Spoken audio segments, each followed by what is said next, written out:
Hi everyone, it's Sarah from Nova Scotia. Welcome back to Colorful Creations. I'm so glad you're here with me for another acrylic board. So I'll show you the canvas and color. This is a 20 by 24 inch canvas for level 3 gallery wrapped. It is a paint over. I did something on it a while ago and yeah, it was okay, but I was not really happy with it, or I got sick of it. So I painted it over with coated gesso. Gesso comes in black and white. I had black at the time.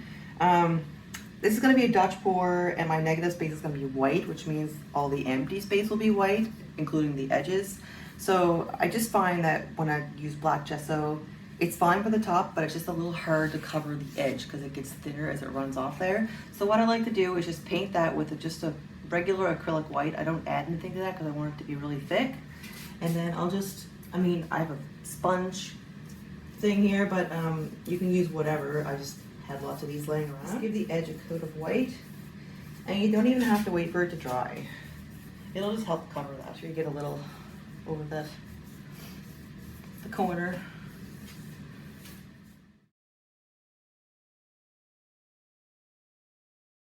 All right, so that's good. So I will be using a hairdryer. This has been used many times. This is covered in paint, and I have an attachment.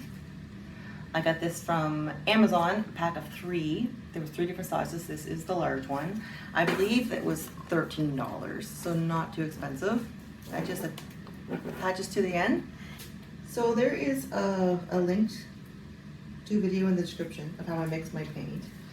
I have the ones here, some of them are mixed a little differently, so I will explain the different ones as I go. My white, this is just a titanium white. It's mixed, the same recipe as you'll find in the description. It's mixed on the thin side, so if I don't know if you can see there, but if I drizzle that, it kind of lands on top but sinks right in right away. And you want your paint to be thinner for a Dutch because you're blowing it around with a hairdryer and you want it to be able to move easily. So here are all my other colors. I'll just go through one at a time. This is honestly, it was kind of an accident. I did a painting with a bunch of metallics and black, and this was actually what was scraped off of the canvas, and I, poured off the canvas, and I just scraped it up into a container, and I got this gorgeous metallic brown. Isn't that nice? And I just thinned it down with water a little bit. This is Copper by Sargent Art. This one is actually mixed 3 parts liquid export medium to 1 part paint and a little water. I just find sometimes with the metallics, that shimmer, you kind of lose that when you mix them in glue and Floetrol. This one is mixed like that as well, 3 parts liquid export medium to 1 part paint and then some water. This is DecoArt 24 karat gold. This one kind of like, I find it likes to spread out, kind of like you just have a little flecks of it through, which is really pretty. So I like to use that in small amounts, because if you get a big chunk of it, like a big blotch of it, it almost has a brown look. This is Cerulean blue. I actually mixed this myself. It's with phthalo blue and white, like mostly phthalo blue and a little white, because I was out of cerulean. There was a chunk in that. I thought I saw. This is Payne's Gray by Pebeo. It's really pretty. It's not really gray. It's like almost like a navy blue, I would say. And that one that's mixed with my regular recipe. All right, so I am gonna just cover this whole thing in white. Get a nice base to start with.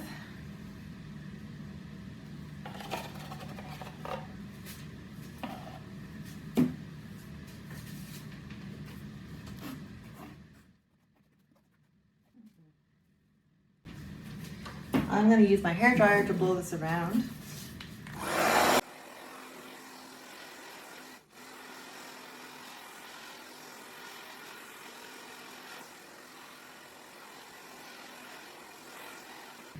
I just realized this is my first Dutch pour since I moved into my new studio.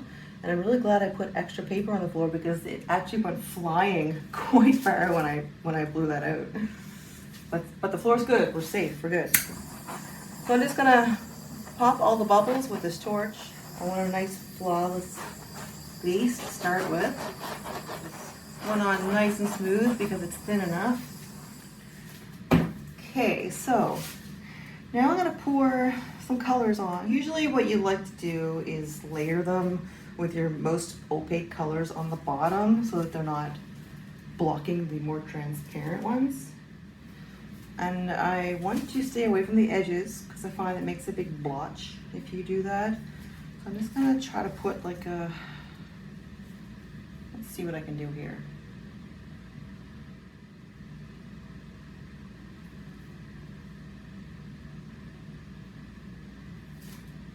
That kind of went crazy there. So that was the brown. I will go with the Payne's gray next.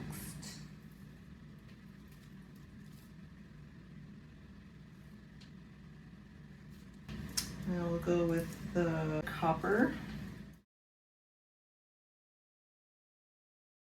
I'll do the gold.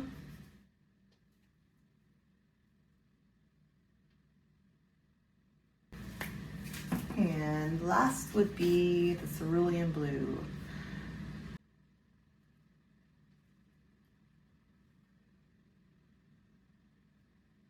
Okay, I'm thinking I'm gonna add, the white looks a little thin right here, so I'm just gonna put a little extra all around.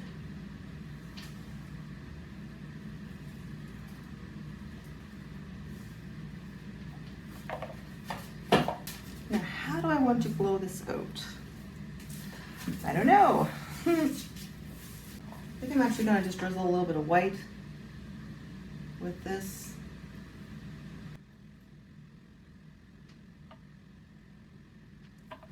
I want to show you how this gold is, see how this gold, it kind of starts bleeding and it just kind of spreads and it can take over.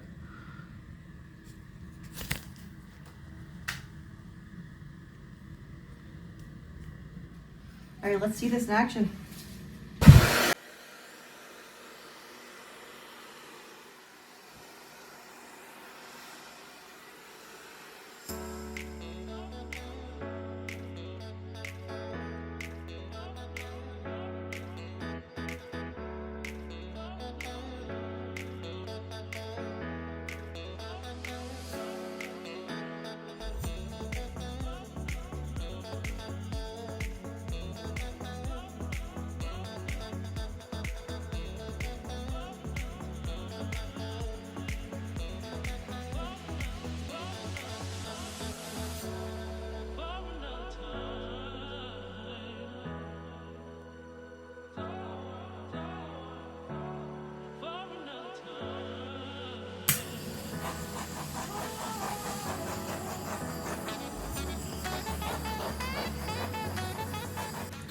I'm not really sure. A lot of times I find I hate something at first and like it later. I like how it's very simple, so this might be what I'm going for. I think I'm just gonna leave it like this, to be honest. I think I'm just gonna leave it. I'm gonna touch up my edges. There's a little where the white didn't quite cover. So I'm just going to use a little bit of paint that's on the table and just touch it up with my finger.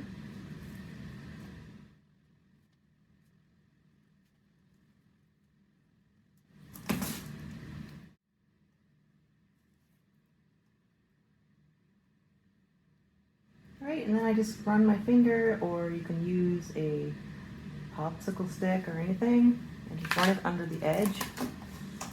Get rid of that extra paint. And always make sure your cups are a little inside. Like they want them on the frame, not the canvas, but a little inside so the paint is still free to run off the edge. You don't want your corner to be glued to it.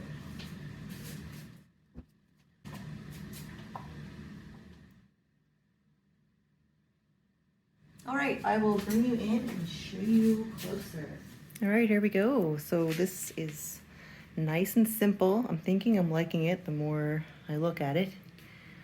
I mean, give me a few days till it's dry and I gotta look at this every day and then I'll decide if I like it or not. See the little specks of gold that come up look really nice. That's why you gotta use a small amount, because if you use too much, that'll take over and it'll look terrible. Like, all my colors are showing. I think that the Payne's gray could have been, it's just in little spots. Like you see a little bit here and a little up here. A little bit throughout. So we'll see how this is dry and we'll have a look at it then. Okay, here we are, all dry. I don't have anything on this yet. A little bit of clear coat will really bring this to life, but it's looking really good.